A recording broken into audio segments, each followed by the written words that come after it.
New York est avec Paris la ville au monde la plus représentée. Symbole de modernité depuis plus d'un siècle, elle subjugue peintres, bédéistes, photographes et cinéastes par ses audaces architecturales. Chacun semble transmettre une expérience subjective de la verticalité, si bien que les paysages urbains sont rares, à la notable exception des toiles impressionnistes d'Edward Cucuel, d'origine française, et de Guy Wiggins, formé en Europe. Les uns rendent compte de la complexité de la mégapole en créant des images labyrinthiques où artères et bâtiments s'enchevêtrent dans une singulière densité. C'est le cas de Paul Citroen, artiste néerlandais né en 1896 et mort en 1983, qui participa à l'aventure avant-gardiste du Bauhaus. Élève de Paul Klee et de Vassili Kandinsky, il réalise dans les années 20 des photocollages à partir de clichés pris çà et là, découpés et disposés pour donner une chaotique impression d'accumulation. Dénommés villes ou métropolis, ces montages donnent à voir un agrégat vertical d'architecture monumentale où tout, béton, verre, acier, réseau de transport et enseignes, témoigne de la naissance de la société de consommation. Fritz Lang s'en inspirera pour créer en 1927 les décors de Métropolis qui, sans conteste, évoquent New York. Mais le cinéaste au graphisme si pur ne se contente pas de reconstituer une ville moderne. En visionnaire, il crée une ville stratifiée, théâtre symbolique de la lutte des classes. Usant alternativement de vues en plongée et en contre-plongée, il promène sa caméra du sommet des gratte-ciel où vit l'élite capitaliste, au sous-sol, où l'énergie nécessaire au fonctionnement de la ville haute est fournie par le prolétariat. Cessons toutefois d'enfoncer des portes béantes, laissons-nous envoûter par la beauté des images et l'élégance du noir et blanc, et considérons plutôt l'extraordinaire postérité de Métropolis. En effet, de Frozen Assets à Immortel ad vitam, on retrouve la marque du maître expressionniste. La fresque de Diego Rivera, Frozen Assets, ou Gel des avoirs, date de 1931. Et elle traduit l'ambivalence du Mexicain pour les États-Unis en général et pour New York en particulier. Conçue comme un triptyque vertical, elle dit son admiration pour la modernité et sa détestation des inégalités sociales. Le panneau supérieur représente l'emblématique skyline, mais spectaculairement recomposé par l'artiste. Il imagine une concentration d'établissements financiers, parmi lesquels on reconnaît, de gauche à droite, l'Irving Trust Building, le Delinews Building, le Bank of Manhattan Building, le Rockefeller Center, le Chrysler Building et l'Empire State. Mais Rivera crée une image du capitalisme triomphant encore plus dense que dans la réalité.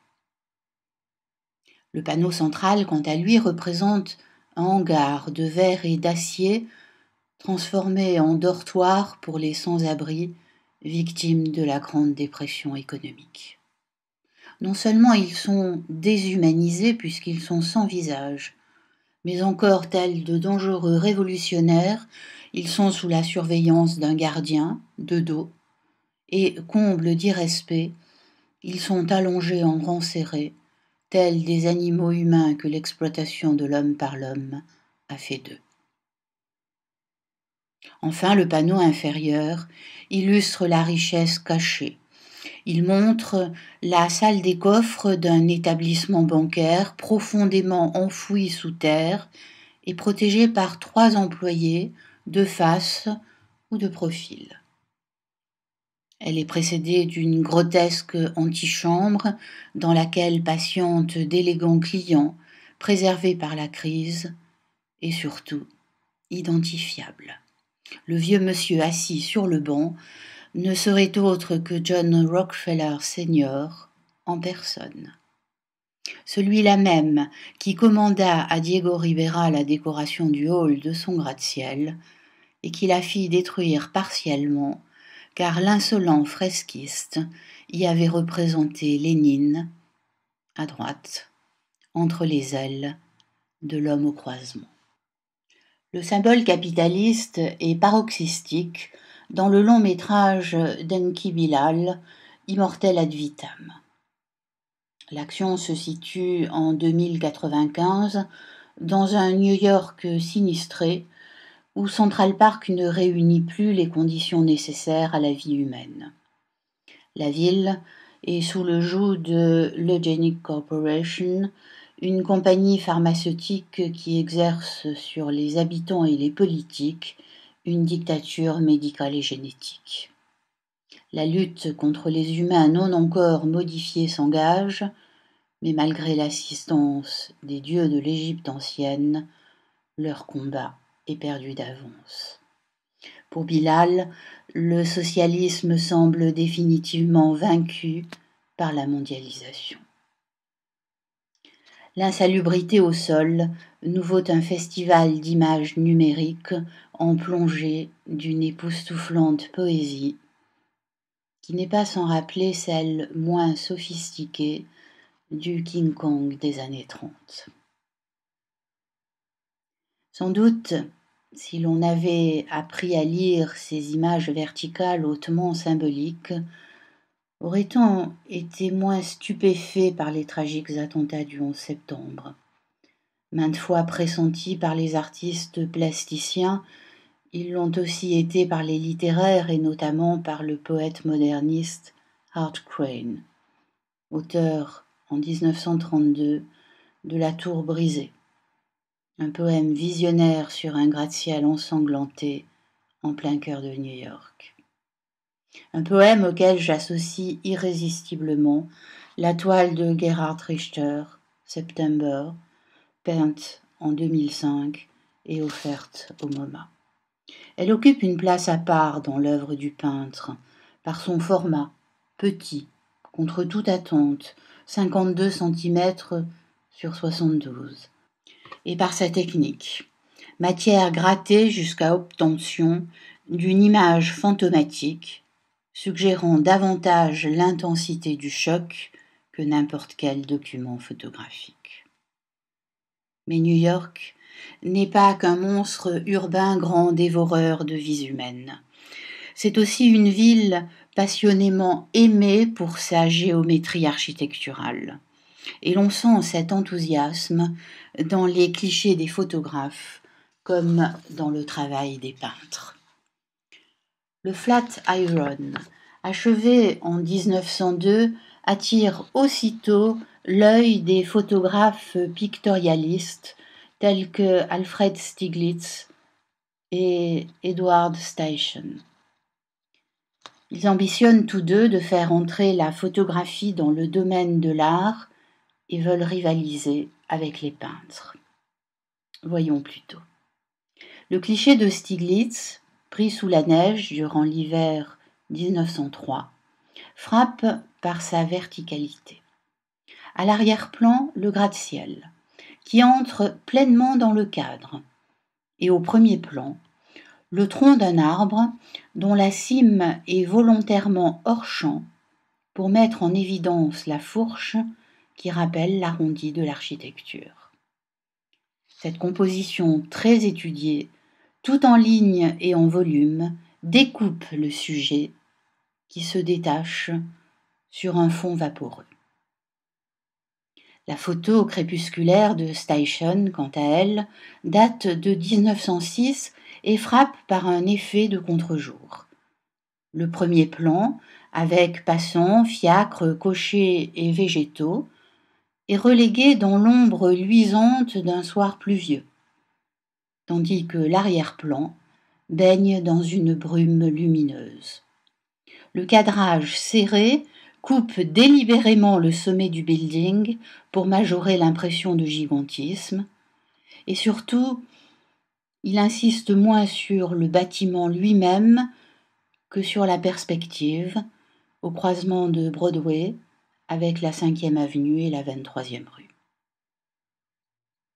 Avec la fièvre architecturale des années 20 et 30, les photographes rompent avec le pictorialisme et optent pour un modernisme radical. Stieglitz, Walter Evans et Bérénice Abbott observent la mutation de Manhattan, s'emparent de la pierre, du verre et de l'acier pour eux-mêmes et magnifient leur ville avec des vues en plongées et contre-plongées qui disent leur sensation de profondeur et de domination. Dès lors, la concurrence entre peinture et photographie s'inverse. Tout se passe comme si les peintres cherchaient à réaliser des épures de la nouvelle photographie, et cela à nouveau des merveilles de dépouillement. D'abord, la stylisation post-cubiste des gratte-ciel par Tamara de Lempicka. Que ce soit dans les études urbaines ou dans les portraits néo-maniéristes, elle choisit un éclairage singulier, un cadrage serré, une palette limitée et des variations sur un ton majeur pour rendre compte de l'omniprésence du minéral. Ensuite, la géométrisation des formes par Georgia O'Keeffe, dont les représentations tendent vers l'abstraction. Plutôt que de copier le réel, la compagne de Stieglitz explore la ligne, la couleur et les ombres, travaille le contraste entre lumière naturelle et lumière électrique et s'intéresse à la composition pour dire la monumentale verticalité de New York, à laquelle elle semble toutefois se heurter. Enfin, le point de vue si particulier d'Edward Hopper, toujours restreint à un fragment, si bien qu'on a l'impression qu'il peint une ville à taille humaine. En effet, où qu'il se place, à hauteur des toits et de leurs réservoirs typiques, à hauteur d'un métro aérien ou au coin d'une rue, il semble saisir des instantanés dans son quotidien de citadin parfaitement adapté à la mégapole.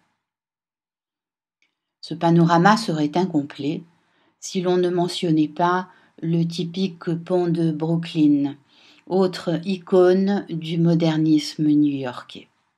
Poètes, photographes, peintres et cinéastes ont immortalisé cet ouvrage d'art suspendu, achevé en 1883, dont l'architecture néo-gothique symbolise l'élan de l'Amérique vers l'avenir.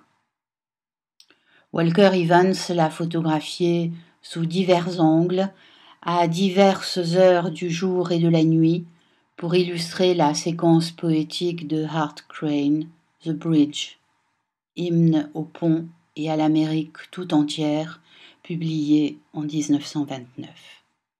Chacun de ces clichés montrant une admirable épure de l'édifice. Quant au tableau de Georgia O'Keeffe, focalisé sur les arches en ogive et les cordages découpant le ciel, il s'apparente à un vitrail presque abstrait. Là où Henry James voyait un monstre mécanique, Georgia voit une rigueur géométrique proche du sacré.